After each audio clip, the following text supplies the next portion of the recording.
ಚಿಕ್ಕೋಡಿಯಲ್ಲಿ 80ನೇ ಸ್ವಾತಂತ್ರ್ಯ ದಿನಾಚರಣೆ ಸಂಭ್ರಮ. ಎಸಿ ಸುಭಾಷ ಸಂಪಗಾವಿ ಧ್ವಜಾರೋಹಣ. ಚಿಕ್ಕೋಡಿ ಆರ್ಡಿ ಹೈಸ್ಕೂಲ್ ಕ್ರೀಡಾಂಗಣದಲ್ಲಿ 80ನೇ ಸ್ವಾತಂತ್ರ್ಯ ದಿನಾಚರಣೆಯನ್ನು ಅತ್ಯಂತ ವಿಜೃಂಭಣೆ ಹಾಗೂ ಸಡಗರದಿಂದ ಆಚರಿಸಲಾಯಿತು. ಕಾರ್ಯಕ್ರಮದಲ್ಲಿ ಉಪವಿಭಾಗಾಧಿಕಾರಿ ಸುಭಾಷ ಸಂಪಗಾವಿ ಅವರು ಧ್ವಜಾರೋಹಣ ನೆರವೇರಿಸಿ ಗೌರವ ರಕ್ಷಣೆ ಸ್ವೀಕರಿಸಿದರು. ಧ್ವಜಾರೋಹಣ ನೆರವೇರಿಸಿ ಮಾತನಾಡಿದ ಎಸಿ ಸುಭಾಷ ಸಂಪಗಾವಿ, ಇಂದು ದೇಶಾದ್ಯಂತ 80ನೇ ಸ್ವಾತಂತ್ರ್ಯ ದಿನಾಚರಣೆಯನ್ನು ಸಡಗರದಿಂದ ಆಚರಿಸಲಾಗುತ್ತಿದೆ. ನಮಗೆ ಸ್ವಾತಂತ್ರ್ಯ ತಂದುಕೊಡಲು ಸಾವಿರಾರು ಹೋರಾಟಗಾರರು ತಮ್ಮ ಪ್ರಾಣವನ್ನೇ ಬಲಿದಾನ ಮಾಡಿದ್ದಾರೆ. ಅವರ ತ್ಯಾಗ ಮತ್ತು ಸ್ಮರಣೆಯನ್ನು ನೆನೆಯುವ ದಿನ ಇದಾಗಿದೆ. ತ್ರಿವರ್ಣ ಧ್ವಜವನ್ನು ಹೊಂದಿರುವ ನಮ್ಮ ಭಾರತವು ಜಗತ್ತಿನ ಅತಿ ದೊಡ್ಡ ಪ್ರಜಾಪ್ರಭುತ್ವ ದೇಶವಾಗಿದೆ. ಜನರ ಮತ್ತು ದೇಶದ ಸಾಮಾಜಿಕ ಅಭಿವೃದ್ಧಿಗಾಗಿ ಸರ್ಕಾರಗಳು ಶ್ರಮಿಸುತ್ತಿದ್ದು, ನಾವೆಲ್ಲರೂ ಒಟ್ಟಾಗಿ ದೇಶದ ಪ್ರಗತಿಗೆ ಶ್ರಮಿಸೋಣ ಎಂದು ಕರೆ ನೀಡಿದರು. ಸ್ವಾತಂತ್ರ್ಯವನ್ನು ಪಡೆಯುವ ಉದ್ದೇಶಕ್ಕಾಗಿ ಸಾಕಷ್ಟು ಪ್ರಯತ್ನಗಳನ್ನು ಪಟ್ಟು ಸ್ವಾತಂತ್ರ್ಯವನ್ನ ನೀಡಿದಂತಹ ದಿವಸ, ಎಲ್ಲ ಜನರನ್ನ ಒಟ್ಟುಗೂಡಿಸಿ ಅಹಿಂಸಾತ್ಮಕವಾಗಿ ಸ್ವಾತಂತ್ರ್ಯವನ್ನ ಪಡೆದಂತಹ ದಿವಸ. ಸ್ವಾತಂತ್ರ್ಯ ಹೋರಾಟಗಾರರು ತಮ್ಮ ಪ್ರಾಣವನ್ನ ತ್ಯಾಗ ಮಾಡಿ, ಬಲಿದಾನವನ್ನ ಮಾಡಿ ಮತ್ತು ಮಹಾನ್ ಕ್ರಾಂತಿ ಮೂಲಕವಾಗಿ ಹೋರಾಟ ಮಾಡಿ ಸ್ವಾತಂತ್ರ್ಯವನ್ನ ಪಡೆದಿರುವಂತಹದ್ದು. ಅದರಲ್ಲಿ ಮುಂಚಿನಲ್ಲಿ ಮಹಾತ್ಮ ಗಾಂಧಿಯವರು, ಜವಾಹರ್ಲಾಲ್ ನೆಹರು ಅವರು, ಸುಭಾಷ್ ಚಂದ್ರ ಬೋಸ್ ಅವರು, ರಾಣಿ ಝಾನ್ಸಿ ರಾಣಿ ಲಕ್ಷ್ಮೀದೇವಿಯವರು, ರಾಣಿ ಚೆನ್ನಮ್ಮ, ಸಂಗೊಳ್ಳಿ ರಾಯಣ್ಣ, ಅಬ್ಬಕ್ಕ ಮತ್ತು ಬಾಲಗಂಗಾಧರ ತಿಲಕ್ ಹಾಗೂ ಭಗತ್ ಸಿಂಗ್ ಮತ್ತು doctor BR Ambedkar, doctor Jagjivanram ಅವರು ಮತ್ತು ಸರೋಜಿನಿ ನಾಯ್ಡು, ವಲ್ಲಭಭಾಯಿ ಪಟೇಲ್, ಸುಭಾಷ್ ಚಂದ್ರ ಬೋಸ್, ನೆಹರು, ಹಲವಾರು ದೇಶ ನಾಯಕರೆಲ್ಲ ನಮ್ಮ ಸ್ವಾತಂತ್ರ್ಯಕ್ಕಾಗಿ ಮತ್ತು ಸ್ವಾತಂತ್ರ್ಯವನ್ನು ಪಡೆಯುವಲ್ಲಿ ಯಶಸ್ವಿಯಾದಂತಹ ಜನ. ಅದಕ್ಕೆ ಸ್ವಾತಂತ್ರ್ಯವೇ ನಮ್ಮ ಜನ್ಮಸಿದ್ಧ ಹಕ್ಕು ಎಂದು ಏನು ಬಾಲಗಂಗಾಧರ ತಿಲಕ್ ಹೇಳಿದರೆ, ನಾವು ಆಗಸ್ಟ್ 15, 1946 ಸ್ವಾತಂತ್ರ್ಯವನ್ನ ಹೊಂದಿದೆವು. ಕಾರ್ಯಕ್ರಮದಲ್ಲಿ ಮುಖ್ಯ ಅತಿಥಿಯಾಗಿ ಭಾಗವಹಿಸಿ ಮಾತನಾಡಿದ ಚಿಕ್ಕೋಡಿ ಸಂಸದೆ ಪ್ರಿಯಾಂಕಾ ಜಾರಕಿಹೊಳಿ, ಮಹಾನ ವ್ಯಕ್ತಿಗಳ ತ್ಯಾಗ ಹಾಗೂ ಬಲಿದಾನದ ಫಲವಾಗಿ ನಮಗೆ ಸ್ವಾತಂತ್ರ್ಯ ಸಿಕ್ಕಿದೆ. ಅದನ್ನು ನಾವೆಲ್ಲರೂ ಸದಾ ಸ್ಮರಿಸಬೇಕು. ಮಕ್ಕಳಿಗೆ ಮಾಲಿನ್ಯದ ಕುರಿತು ಜಾಗೃತಿ ಮೂಡಿಸುವುದು ಇಂದಿನ ಅಗತ್ಯವಾಗಿದೆ. ದೆಹಲಿ ಪ್ರತಿಭಟನೆಯ ಯಶಸ್ಸು ಯುವಶಕ್ತಿಯ ಸಾಮರ್ಥ್ಯವನ್ನು ಎತ್ತಿ ತೋರಿಸಿದೆ. ಸಂವಿಧಾನಕ್ಕೆ ಧಕ್ಕೆ ಬಂದಾಗ ನಾವೆಲ್ಲರೂ ಒಗ್ಗಟ್ಟಾಗಿ ನಿಲ್ಲಬೇಕು.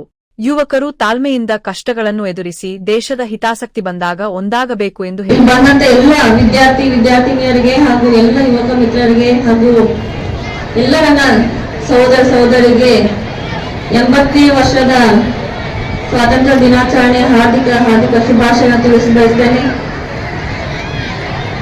ಭಗತ್ ಸಿಂಗ್ ಅವರು ಹೇಳಿದಂತ ಕೋಟನ್ನ ಹೇಳಲಿಕ್ಕೆ ಬಯಸ್ತೇನೆ. They may kill me but they cannot kill my ideas.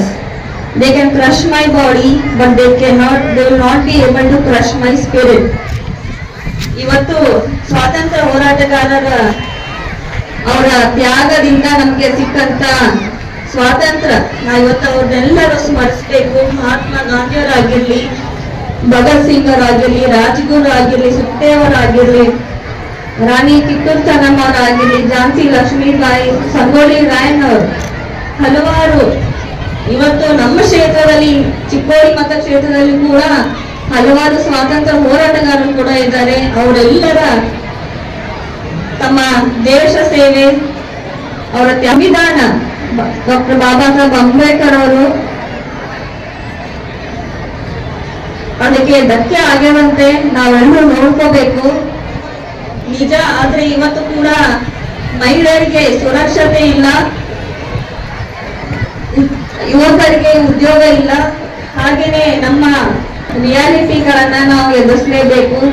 ಇದು ಆಧುನಿಕ ಭಾರತದ ಕೆಲವೊಂದು ಸಮಸ್ಯೆಗಳು ಇದ್ದೇ ಇರುತ್ತೆ, ಎಲ್ಲ ದೇಶಗಳಿಗೂ ಇದ್ದೇ ಇರುತ್ತೆ. ಅದನ್ನ ನಾವು ಹೇಗೆ ಬಗೆಹರಿಸ್ತೀವಿ, ಅದನ್ನ ಹೇಗೆ ನಾವು ಚಾಲೆಂಜ್ ತಗೊಂಡು ಎಲ್ಲರೂ ಕಲೆಕ್ಟಿವ್ ಆಗಿ ಒಂದು ಸಮಾಜ ಹೇಗೆ ನಾವು ಅದನ್ನ ಸೊಲ್ಯೂಷನ್ ಅನ್ನ ಹುಡುಕ್ತೀವಿ, ಅದ್ರ ಮೇಲೆ ಮುಖ್ಯವಾಗುತ್ತೆ. ಈಗ ಅದಕ್ಕೆ ಸೊಲ್ಯೂಷನ್ ಏನಂದ್ರೆ ನಾವೆಲ್ಲರೂ ಒಗ್ಗಟ್ಟಾಗಿ ಮಹಿಳೆಯರಿಗೆ ಕೂಡ ಸಮಾನ ಅವಕಾಶ ಸಿಗುವಂತ ಎಲ್ಲರೂ ಕೂಡ ಕೈ ಜೋಡಿಸಿ ಮಹಿಳೆಯರಿಗೆ ಪ್ರೋತ್ಸಾಹ ನೀಡುವಂತ ಕಾರ್ಯ ಆಗಬೇಕು. ಯುವಕರಿಗೆ ಎಲ್ಲ ರೀತಿಯಿಂದ ಎಲ್ಲ ಮೆರಿಟ್ ಆಧಾರದ ಮೇಲೆ ಯುವಕರಿಗೆ ಹಾಗೂ ವಿದ್ಯಾರ್ಥಿನಿಯರಿಗೆ ಮೆರಿಟ್ ಆಧಾರ ಸಾಕಷ್ಟು ಸಮಸ್ಯೆಗಳು ಎದುರಿಸ್ತವೆ. ಅದನ್ನ ನಾನು ಹೇಳ್ದಂಗೆ ಎಲ್ರು ಒಂದು ಗೌರ್ಮೆಂಟ್ ಆಗಿರ್ಲಿ, ಒಂದು ಸೊಸೈಟಿ ಆಗಿರ್ಲಿ, ಎಲ್ಲ ಸಮಾಜದವರು ಸೇರಿ ನಾವು ಅದನ್ನ ಬಗೆಹರಿಸುವಂತ ಕಾರ್ಯ ಆಗಿರ್ಲಿ, ಯಾವುದೇ ಚಾಲೆಂಜಸ್ ಬಂದರೂ ಕೂಡ ನಾವು ಅದನ್ನ ಗಟ್ಟಿಯಾಗಿ ನಿಂತು ನಾವು ಎದುರಿಸಬೇಕಾಗುತ್ತೆ. ಅಧ್ಯಕ್ಷತೆ ವಹಿಸಿದ್ದ ಚಿಕ್ಕೋಡಿ ಶಾಸಕ ಗಣೇಶ ಹುಕ್ಕೇರಿ ಮಾತನಾಡಿ, ಸ್ವಾತಂತ್ರ್ಯ ಹೋರಾಟಗಾರರ ತ್ಯಾಗವೇ ನಮಗೆ ಸದಾ ಸ್ಫೂರ್ತಿ. ಬಿ.ಆರ್. ಅಂಬೇಡ್ಕರ್ ಅವರು ನೀಡಿದ ಸಂವಿಧಾನದಿಂದಾಗಿ ನಾವಿಂದು ಸೌಹಾರ್ದತೆಯಿಂದ ಬಾಳುತ್ತಿದ್ದೇವೆ. ಪ್ರಸ್ತುತ ರಾಜ್ಯ ಸರ್ಕಾರದ 5 ಗ್ಯಾರಂಟಿ ಯೋಜನೆಗಳು ಜನಸಾಮಾನ್ಯರಿಗೆ ಅತ್ಯಂತ ಅನುಕೂಲಕರವಾಗಿವೆ. ಸಾರ್ವಜನಿಕರ ಸುದೀರ್ಘ ಬೇಡಿಕೆಯಾದ ಚಿಕ್ಕೋಡಿಯನ್ನು ಪ್ರತ್ಯೇಕ ಜಿಲ್ಲೆಯಾಗಿ ಆದಷ್ಟು ಬೇಗ ಘೋಷಣೆ ಮಾಡಲಾಗುವುದು ಎಂದು ಭರವಸೆ ನೀಡಿದರು. ಸಾಕಷ್ಟು ಜನ ಗ್ಯಾರಂಟಿ ಯೋಜನೆಗಳ ಘೋಷಿತ ಮಾಡಿದ್ರು ಕೂಡ 3 ವರ್ಷ ಸತತವಾಗಿ ಪ್ರಾಮಾಣಿಕ 5 ಗ್ಯಾರಂಟಿ ಯೋಜನೆಗಳು ನಾವೇನ್ ಅವಾಗ ಸರ್ಕಾರ ಬರೋ ಟೈಮ್ದಲ್ಲಿ ನಾವೇನ್ ಘೋಷಣೆ ಮಾಡಿದ್ವು, ಇವತ್ತಿನವರೆಗೆ ಎಲ್ಲಾ ಗ್ಯಾರಂಟಿಗಳು ಇಂಪ್ಲಿಮೆಂಟ್ ಮಾಡಿ ನೇರವಾಗಿ ನಮ್ಮ ಬೆನಿಫಿಷರಿಗೆ ಅನುಕೂಲ ಮಾಡಿಸ್ಕೊಡುವಂತ ಒಂದು ವ್ಯವಸ್ಥೆ ಮಾಡಿದ್ವಿ. ನಿಜವಾಗ್ಲೂ ಈ ಸಂದರ್ಭದಲ್ಲಿ ಸರ್ಕಾರಿಗೆ ಈ ಸಂದರ್ಭದಲ್ಲಿ ಅಭಿನಂದನೆ ಸಲ್ಲಿಸಬೇಕು. ವಿಶೇಷವಾಗಿ ನಾವು ಈ ಭಾಗದಲ್ಲಿ ಒಂದು ಪ್ರತಿನಿಧಿ ಆದ್ಮೇಲೆ ನನ್ಗೊಂದು ಜವಾಬ್ದಾರಿ ಇದೆ, ಈ ಭಾಗದಲ್ಲಿ ಒಂದು ಸೇವಾ ಮತ್ತು ಅಭಿವೃದ್ಧಿ ಮಾಡೋದು. ಇಲ್ಲಿ ಕುಂತ ನಾವೆಲ್ಲ ಅಧಿಕಾರಿಗಳ ಇವತ್ತ ಇಲ್ಲಿ ವೇದಿಕೆ ಮೇಲಿದ್ದಾರೆ, ಅವರು ಕೂಡ ಒಂದು ಸಹಕಾರದಿಂದ ಇವತ್ತ ಕೇಂದ್ರ ಸರ್ಕಾರ ಮತ್ತು ರಾಜ್ಯ ಸರ್ಕಾರದಿಂದ ಯಾವ್ಯಾವ ಪ್ರಸ್ತಾವನೆ ಕಳಿಸ್ಕೊಟ್ಟಿದ್ದೀವಿ ಅವೆಲ್ಲ ಮಂಜೂರು ಮಾಡಿ ಈ ಭಾಗದಲ್ಲಿ ಒಂದು ಒಳ್ಳೆ ಕೆಲಸ ನಾವು ಒಂದು ವ್ಯವಸ್ಥೆ ಮಾಡಿಕೊಟ್ಟಿವಿ ಅಂತ ಈ ಸಂದರ್ಭದಲ್ಲಿ ಹೇಳುತ್ತಾ, ಇವತ್ತ ಕೇರಳದಲ್ಲಿ ಎಲ್ಲಿ 33 KV ಸಬ್ ಸ್ಟೇಷನ್ ಇತ್ತು, ಅಲ್ಲಿ ನಿರ್ಲಿಕ್ಕಿರಲಿಲ್ಲ 110 ಅಪ್ಗ್ರೇಡ್ ಮಾಡಿ 19 ಕೋಟಿ ಮಂಜೂರು ಮಾಡಿ ಅದ ಟೆಂಡರ್ ಕೂಡ ಕೆಲಸ ಕೂಡ ಚಾಲೂ ಐತಿ. ಪಟ್ಟಣಗುಡಿ ಗ್ರಾಮದಲ್ಲಿ ಇವತ್ತ ಅಲ್ಲಿ ಕೂಡ ಒಂದು ರೈತರಿಗೆ ಸಬ್ ಸ್ಟೇಷನ್ ಇಲ್ಲಾಗಿತ್ತು. ಸರ್ಕಾರದಲ್ಲಿ ವಿನಂತಿ ಮಾಡಿ ಒಂದು ಸಬ್ ಸ್ಟೇಷನ್ ಮಂಜೂರು ಮಾಡಿ ಇವತ್ತ 110 KV ಸುಮಾರು 5 ಎಕರೆ ಜಮೀನು ಇವತ್ತ ತಹಸೀಲ್ದಾರ್ಗೆ ಮತ್ತೆ AC ಸಾಹೇಬ್ರ ಹತ್ರ ಬಂದಿದೆ, ಅದು ಕೂಡ ಮಂಜೂರು ಮಾಡಿ 19 ಕೋಟಿ ಅದಕ್ಕೂ ಕೂಡ ನಾವು ಅನುದಾನ ಅಂದ್ರೆ ಇನ್ನು ಟೆಂಡರ್ ಆಗಿಲ್ಲ, ಮುಂದಿನ ದಿನಮಾನದಲ್ಲಿ ಮಂಜೂರು ಮಾಡಿ ಟೆಂಡರ್ ಮಾಡಿ ಅಲ್ಲೂ ಕೂಡ ಒಂದು ಸಬ್ ಸ್ಟೇಷನ್ ಮಂಜೂರು ಮಾಡ್ತೀವಿ. ಖಡಕ್ಲಾಡ್ ಗ್ರಾಮದಲ್ಲಿ ನಮ್ದು ಅಟಲ್ ಬಿಹಾರಿ ವಾಜಪೇಯಿ ಸ್ಕೂಲಿಗೆ ಸುಮಾರು 22 ಕೋಟಿ ಅನುದಾನ ಕೊಟ್ಟಿದ್ದೀವಿ. ಶಿರ್ಗಾಂವದಲ್ಲಿ ಡಾಕ್ಟರ್ ಬಾಬಾ ಸಾಹೇಬ್ ಅಂಬೇಡ್ಕರ್ ಒಂದು ವಸತಿ ಶಾಲೆಗೆ 22 ಕೋಟಿ ಅನುದಾನ ಕೊಟ್ಟಿದ್ದೀವಿ.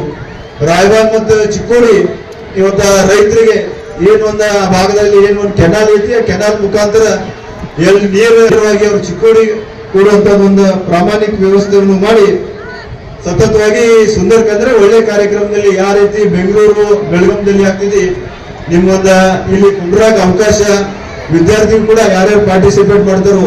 ನಾ ಈಗಾಗಲೇ ನಮ್ಮ ಬಾಹುಬಲೇಶ್ವರಿಗೆ ಹೇಳಿದೆ, ಪ್ರತಿಯೊಬ್ಬರು ಯಾರ್ಯಾರು ಇಲ್ಲಿ ಕ್ಲಾಸ್ದವ್ರು ಬಂದ ಇವರು ಯಾವ ಒಂದು ಗೌರ್ಮೆಂಟ್ ಸ್ಕೂಲ್ದವರು ಉರ್ದು ಮರಾಠಿ ಕನ್ನಡ ಇಂಗ್ಲಿಷ್ ಮೀಡಿಯಂ ಯಾರ್ಯಾರು ಯಾರು ಇಲ್ಲಿ ಪಾರ್ಟಿಸಿಪೇಟ್ ಮಾಡ್ತಾರೋ ಪ್ರತಿಯೊಬ್ಬರು ಮಂಜು ಯಾರಿಗತ್ತ ಇಲ್ಲಿ ಸಹಭಾಗಿ ಆಗ್ತಾರೋ 5,000 ರೂಪಾಯಿ ನಮ್ಮ ಅನ್ನಪೂರ್ಣೇಶ್ವರಿ ಫೌಂಡೇಶನ್ ವತಿಯಿಂದ ಕೊಡುವಂತ ಒಂದು ವ್ಯವಸ್ಥೆ ಆಗ್ತಿದೆ. ತಾವು ಇದೆಲ್ಲರೂ ಕಾರ್ಯಕ್ರಮದಲ್ಲಿ ಯಶಸ್ವಿಯಾಗಿ ಬರೀ ಒಂದು ದಿನ ಇಲ್ಲ, ಈ ದೇಶದ ನಮ್ಮ ಅಭಿವೃದ್ಧಿಯಾಗ್ಲಿ ಇವತ್ತು ಮಕ್ಕಳದ ಭವಿಷ್ಯ ಕಾಪಾಡೋದು ನಮ್ಮ ಒಂದು ಜವಾಬ್ದಾರಿ ಮತ್ತು ಕರ್ತವ್ಯ ಐತಿ. ಮುಂದಿನ ದಿನಮಾನದಲ್ಲಿ ಒಂದು ವಿಕ್ಲೇಶ ಭಾರತ ಯಾವ ತರ ನಮ್ಮ ಮುಂದಿನ ಭವಿಷ್ಯ ಯಾವ ರೀತಿ ಒಂದು ನಾವು ಸಂಕಲ್ಪ ಮಾಡಬೇಕು ಅದೆಲ್ಲ ವಿಚಾರ ಇಟ್ಟ ಈ ಭಾರತ ಒಂದು ಜಿಲ್ಲೆ ಆದ್ರೆ ನಿಮ್ ಭವಿಷ್ಯಕ್ಕೆ ನಾವು ಅನುಕೂಲ ಮಾಡಿಸ್ಕೊಡ್ತೀವಿ ಅಂತ ಸಂದರ್ಭದಲ್ಲಿ ನಾವು ಈ ಭಾಗದಾಗ ಸಾಕಷ್ಟು ಹಲವಾರು ಕೆಲಸ ಮಾಡ್ಕೊಂಡು ಬಂದೆವು. ನಮ್ಮ ಗ್ಯಾರಂಟಿ ಕಮಿಟಿ ಅಧ್ಯಕ್ಷ ರಮೇಶ್. ಸಭಾ ಕಾರ್ಯಕ್ರಮದ ನಂತರ ಚಿಕ್ಕೋಡಿ ಪಟ್ಟಣದ ವಿವಿಧ ಶಾಲಾ ಕಾಲೇಜು ಮಕ್ಕಳಿಂದ ದೇಶಭಕ್ತಿ ಗೀತೆಗಳಿಗೆ ಆಕರ್ಷಕ ನೃತ್ಯ ಮತ್ತು ಸಾಂಸ್ಕೃತಿಕ ಪ್ರದರ್ಶನಗಳು ಜರುಗಿದವು. ಮಕ್ಕಳ ರೋಮಾಂಚಕ ಅಭಿನಯವು ನೆರೆದಿದ್ದ ಸಾರ್ವಜನಿಕರ ಮನಸ್ಸನ್ನು ಸೂರೆಗೊಂಡಿತು. ಈ ಸಮಾರಂಭದಲ್ಲಿ ಮಾಜಿ ಶಾಸಕ ಬಾಲಾಸಾಹೇಬ್ ಉಡ್ಡ, ಪುರಸಭೆ ಸದಸ್ಯರಾದ ರಾಮ ಮಾನೆ, ಇರಫಾನ ಬೇಪಾರಿ, ಸಾಬೀರ ಜಮಾದಾರ, ಪ್ರಭಾಕರ ಈರಪ್ಪಕೋರೆ, ಡಿವೈಎಸ್ಪಿ ಗೋಪಾಲಕೃಷ್ಣಗೌಡ, ತಹಶೀಲ್ದಾರ ರಾಜೇಶ್ ಬುರ್ಲಿ, ಸಿಪಿಐ ವಿಶ್ವನಾಥ ಚೌಗಲ, ತಾಲೂಕು ಗ್ಯಾರಂಟಿ ಯೋಜನೆಗಳ ಅಧ್ಯಕ್ಷ ರಮೇಶ್ ಪಾಟೀಲ್ ಸೇರಿದಂತೆ ಹಲವು ಜನಪ್ರತಿನಿಧಿಗಳು, ಸರ್ಕಾರಿ ಅಧಿಕಾರಿಗಳು ಹಾಗೂ ಸಾರ್ವಜನಿಕರು ಉಪಸ್ಥಿತರಿದ್ದರು.